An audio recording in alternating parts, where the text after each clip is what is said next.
Imagina um poder tão absurdo que nem as leis da física conseguem segurar. No Japão, algumas pessoas começam a ver objetos flutuando do nada, e ninguém entende o motivo. Mas quem tá por trás disso não é uma maldição comum. É alguém que desafia o próprio equilíbrio do mundo e, acredite, o que ele vai fazer nesse capítulo coloca até o Gojo na sombra. Esse é o módulo 5 de Jujutsu Kaisen. E o Maru acabou de mostrar porque é um nome que ninguém vai esquecer. Fala, meu povo, tudo bem com vocês? Vamos então pro capítulo 5 de Jujutsu Kaisen módulo. E ele já começa com uma mãe falando no telefone, só que ela tá um pouco estressada porque a filha dela não para de gritar. E aí ela vai ver o que tá rolando. E aí quando ela chega no quarto da sua filha, ela toma um susto de imediato, porque ela vê que o copo e a água dentro dele estão flutuando, como se a gravidade tivesse parado de existir. E aí a gente percebe que tem alguma coisa muito errada acontecendo no Japão. Enquanto isso, Maru aparece em meio a um cenário bizarro, onde tudo ao seu redor parece desafiar as leis da física. E a partir daí, o capítulo mergulha direto na luta entre o velho feiticeiro e Tsurugi. O ancião começa dizendo que as suas previsões estavam erradas, segundos antes de quase tomar um golpe que iria atravessá-lo. E o Tsurugi não dá trégua. Ele parecia ter calculado cada movimento até ali. A única coisa fora do plano era o tal espírito materno, que o velho havia invocado, uma criatura chamada Shikigami, uma espécie de guardião espiritual. Não era uma maldição nova nem uma técnica inédita. Era o bom e velho Shikigami, como já vimos com personagens como Tsumiki e outros usuários de invocações espirituais. E o velhote ele ergue a agulha, que na verdade é só o corpo do Shikigami, e aí ele avança direto pro Tsurugi. A agulha rasga o ar como se fosse uma espada, e o Tsurugi consegue bloquear o ataque e jogar o impacto todo por um container. Aí ele dá uma hesitada, ele dá alguns passos para trás, porque ele sabe que o seu inimigo não é qualquer um. Ele consegue sentir que ele tá de frente com um verdadeiro feiticeiro Jujutsu. Com movimentos ágeis, o velho lança um fio amaldiçoado, prende a perna de Tsurugi e o puxa violentamente para perto. A criatura espiritual se aproxima, pronta para perfurá-lo com outra agulha. Tsurugi reage ao limite, desviando o suficiente para não ser atingido em cheio. O golpe raspa sua testa e o sangue escorre, mas ele consegue recuar. E no meio de toda essa pancadaria, o Tsurugi pergunta pro velhote se ele já pensou em usar o seu poder pro bem, aquela pergunta comum de shonen. Mas é claro que ele só ri e também chama o Tsurugi de ingênuo. Ele fala que isso é só sentimentalismo barato e com o tempo isso acaba virando malícia. Ele fala que o mundo é assim. Tem gente que mata, tem gente que morre, e que lutar contra isso é a mesma coisa que bater no vento. Tsurugi responde que não pretende se rebaixar a esse nível. O velho apenas sorri e continua seu discurso amargo. Fala de pessoas que tentam, falham e recomeçam, presas a ideais vazios. Enquanto fala, seu próprio rosto começa a se desmanchar e ser costurado de novo pelo Shikigami. Aí do nada vem uma lembrança de um pai com uma criança levando ele na escola e a criança com um uniforme novo, todo animado. E aí o velho começa a murmurar, resmungar, falando que ele queria ser uma criança para sempre. E nesse instante, Tsurugi entende o que está acontecendo. O homem à sua frente sofre de declínio cognitivo. Ele está preso no tempo, acreditando ainda lutar em batalhas antigas. Um feiticeiro com Alzheimer. Uma ideia cruel e genial ao mesmo tempo. Um inimigo poderoso, mas corrompido por sua própria mente. O Tsurugi até sente pena dele, mas também sabe que o cara é um feiticeiro, então nessas condições, na verdade, ele acaba sendo muito imprevisível. E aí o velho se recompõe, coloca um sorriso no rosto e diz que vai ensinar pro garoto o que é manter a sua sanidade intacta. Mas antes que ele pudesse agir, Tsurugi libera um novo poder, um domínio simples, que é um tipo de técnica defensiva que envolve energia amaldiçoada concentrada.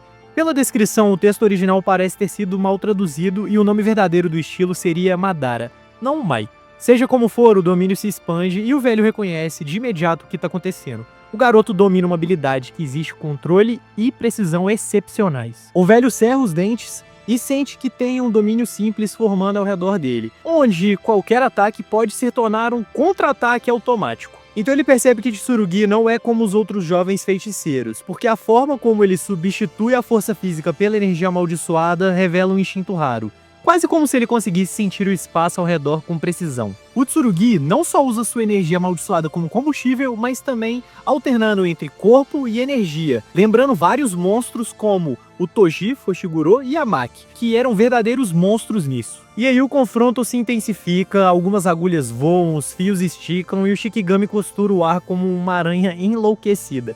E o Tsurugi ele se movimenta com uma precisão milimétrica, desviando e aparando cada ataque. E em algum certo momento, ele usa o corpo do Shikigami como uma plataforma, ele se impulsiona no ar e desfere um golpe que arremessa o velho para um outro prédio. O velho cai tossindo sangue, mas ainda com um sorriso no seu rosto. Ele lembra da sua técnica no domínio simples, onde qualquer ataque inimigo acaba se tornando um contra-ataque mortal, lembrando muito a técnica de Kusasabi contra o Sukuna. Mas ele nem tem muito tempo para pensar e uma voz começa a se espalhar por todo o campo, recitando tipo um feitiço pesado, como se estivesse oferecendo algo às próprias trevas. Uma barreira se forma ao redor do campo de batalha e o velho percebe que ele está preso. Então surge uma voz, e é o Mino querendo saber se o inimigo foi morto. E aí ele manda o Tsurugi manter essa pressão e não deixar o velho respirar em momento nenhum para ele chegar no limite. E aí o garoto sorri puxando a espada e percebe que talvez não estivesse pegando tão leve quanto imaginava. O Yuka surge logo depois, cortando o ar com um golpe chamado Toredora. A técnica explode com violência e o nome do ataque aparece dentro da própria aura, um detalhe visual engenhoso do autor, que transforma o título em parte da cena. O impacto faz o velho recuar, protegido às pressas pelo Shikigami. Com o ar provocado, Yuka oferece ajuda ao parceiro, mas Tsurugi deixa claro que aquilo é um treino, não um pedido de socorro. Mesmo com todas as provocações, eles se entendem sem precisar falar nada. E o Tsurugi fala para manter a atenção na agulha, e não no corpo principal, porque qualquer golpe pode ser fatal. E aí o velho muda de forma de novo, mas o Tsurugi já começa a entender todo esse padrão. O garoto ele começa a sacar a espada, mas o movimento lento cria uma certa abertura. E o Yuka aproveita a brecha e avança pela lateral, girando a garra amaldiçoada e acertando em cheio o rosto do velhote. E o impacto é bem seco, o tipo de golpe que dá pra sentir até lendo. O Shikigami reage na hora tentando perfurá-la pelas costas, mas o Tsurugi consegue empurrá-la e salvá-la em um segundo. E logo em seguida ele consegue rebater um golpe e também atacá-lo na cintura. Assim ele consegue uma abertura por um ataque em dupla. Os dois se alinham por instinto, em uma página dupla explosiva. O tipo de cena que gruda na retina. Ambos atacam juntos. Yuka com a garra de Tsurugi com a lâmina.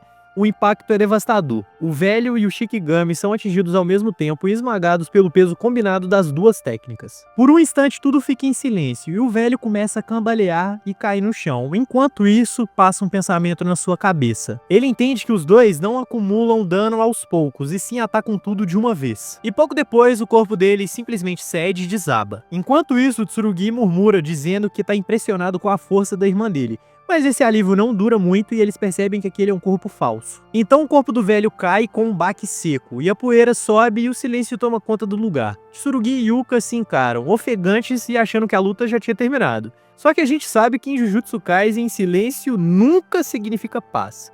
E sim que alguma coisa muito pior tá vindo. Você sabe, né? Então, uma voz surge atrás deles e cortando o ar e quebrando a calma forçada. E aí, o verdadeiro corpo surge atrás deles e num instante eles não têm nem tempo de desviar e de pensar. Então, o Yuka acaba tomando um golpe no seu ombro direito e o sangue começa a escorrer. Ela ainda consegue desviar por pouco para que o golpe não seja fatal, mas ainda assim o golpe é muito pesado. E o Tsurugi acaba perdendo foco por um segundo, e um segundo que pode desabar toda a luta até aqui. E quando ele se vira, o velho já tá lá em cima. Duas agulhadas atravessam sua lateral, atingindo suas costelas. O golpe ele não é fatal e justamente por isso é ainda mais cruel. O velhote ele queria que sentisse cada segundo da dor. Com um sorriso torto, o feiticeiro explica que o segredo da transformação está na própria pele humana. Ao inserir no Shikigami dentro dela é possível moldar o corpo de formas que desafiam o natural. Ele fala com uma tranquilidade absurda, como se costurar corpos fosse um passatempo. Para ele é como se o corpo humano fosse só um brinquedo, onde ele pode costurar, moldar e fazer o que quiser. Enquanto ele fala, a pele fica se movendo como se fosse um tecido mal costurado, pulsando e mudando de forma. Ele demonstra tédio com a própria violência, como se matar e ser esquecido já fizesse parte de uma rotina sem graça. O velho fala do ábaco, que é um instrumento de contas usadas nas escolas japonesas. Ele tá ali achando como se ele realmente estivesse numa sala de aula. Só que ele usa os corpos humanos como se fosse parte da lição, parte do estudo. Ele se aproxima de Tsurugi dizendo que vai usar o corpo do garoto para completar o conjunto como se fosse apenas mais uma peça do experimento. O Shikigami parece reagir, pronto para devorar o novo material. Mas antes que as agulhas o atinjam, algo estranho acontece. Elas começam a flutuar, primeiro lentamente, depois com força, como se o ar tivesse virado líquido. O chão se afasta, as pedras sobem e os fios se torcem no ar. É como se o mundo inteiro tivesse esquecido da gravidade. O velhote olha em volta sem entender o que está acontecendo. Tudo à sua volta está flutuando. E é nesse momento que Tsurugi percebe o que realmente está acontecendo. Porque o Maru tá ali do seu lado, dormindo, Só que o seu terceiro olho tá aberto, e aí começa a acontecer o que a gente viu lá na primeira cena, no início do capítulo. Não só o copo e a água daquela garotinha estão flutuando, mas agora o ar muda completamente. Tudo isso acontece em proporções gigantescas, como se o chão virasse o céu. O Maru, mesmo inconsciente, está ativando o poder, ou melhor, os poderes. O terceiro olho está se conectando ao de Cross, e a energia entre os dois começa a se misturar. E aqui o negócio começa a ficar no mínimo intrigante, porque a ligação entre Maru e o Cross vai muito além de uma simples parceria. É como se eles dividissem o mesmo corpo. É algo tão estranho que é como se um conseguisse sentir o outro mesmo de tão longe. Se um apaga, o outro entra em cena como se fossem a mesma pessoa. E óbvio que isso é uma bomba relógio, porque o Cross tem ideias e ideias complicadas, e se ele resolver agir por conta própria usando o corpo de Maru, o resultado pode ser catastrófico. E aí, meu amigo, o velhote percebe que já era, porque tudo ao redor dele começa a flutuar. O Shikigami começa a flutuar, pedras, os fios que ele usa, tudo tá flutuando. E o Tsurugi tá ali do lado olhando, mas ele ainda não entende se aquilo ali é um milagre ou é um desastre. Porque aquilo ali não é só poder bruto, são duas mentes amaldiçoadas tentando ocupar o mesmo espaço. Enquanto tudo continua flutuando ao redor, o velho fica paralisado, sem entender se aquilo é o fim ou o começo de algo ainda pior. E no fundo é sempre isso que o Akutami quer mostrar. Quando o sentimento fica grande demais, ele deixa de ser amor e começa a virar maldição. Se você quiser entender onde essa ideia começou, quando o amor se torna o maior pesadelo de Jujutsu Kaisen, é só clicar no link que tá aparecendo na tela e assistir o vídeo de Jujutsu Kaisen módulo 4. Então já senta o dedo no like para fortalecer o canal, se inscreve e ativa o sininho para receber mais vídeos de Jujutsu Kaisen e outros animes insanos, e muito obrigado por assistir até aqui, até o próximo vídeo.